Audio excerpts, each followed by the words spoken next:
My opinion, and I can be wrong, my opinion is that Israel, in order to prepare the way for Dajjal to rule over the Holy Land, has to cleanse the Holy Land, cleanse it of Arabs.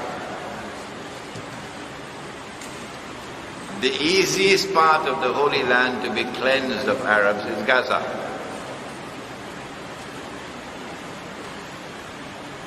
Four years ago, the blistering attack on Gaza, with Hosni Mubarak blocking the way to Egypt, was to shatter them. About 1,400 were killed. But the next attack on Gaza must be 10 times more ferocious than that one. But this time you must have Ikhwan al-Muslimun in charge of Egypt, firmly in the saddle. So you've got to do something to get rid of the military as an obstacle. And they did it. You've got to do something to get rid of the legal establishment as an obstacle. And they did it. And so Morsi is now firmly in charge. Ikhwan is now firmly in charge. The boat is rocking a little bit, but they're still firmly in charge. So when the attack on Gaza takes place, it will be so ferocious that Egypt will have to open the doors. And you'll have something called Exodus. Exodus is a book in the Bible and the Torah. Exodus. Mean a mass movement of people fleeing out of Gaza into Egypt. And whoever is so brave to remain in Gaza, it's just a mopping up operation. And in this way, Israel will be able to say, mission accomplished. We have cleansed Gaza of the Arabs.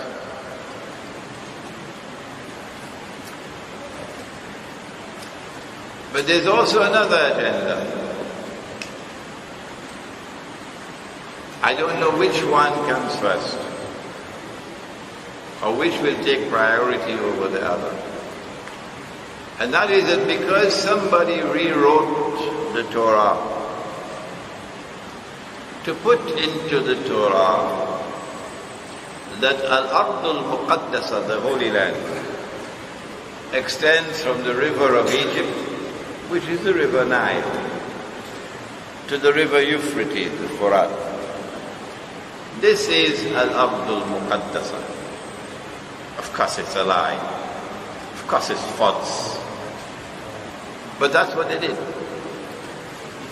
So if Dajjal is to rule over the Holy Land, the implication is that Israel will have to extend its territorial frontiers to take back Sinai and also to take physical control of the eastern delta from the river Egypt to the from the river Nile to the Red Sea. You need therefore to prepare the way for a big war with Egypt. And preparing the way for a big war with Egypt is getting rid of your favorite son, Hosni Mubarak, who served you for long enough, and putting Ikhwan in charge. And then forcing Ikhwan government in Egypt to support the Palestinians. And that support must continue to escalate until Israel can cry terrorism. And prepare the grounds for an attack on Egypt. When the attack on Egypt takes place, it will have to be not only from the air but from the ground, because you need to seize land. In order to succeed with a big country like Egypt, you need to attack from all sides. So you need NATO in Libya.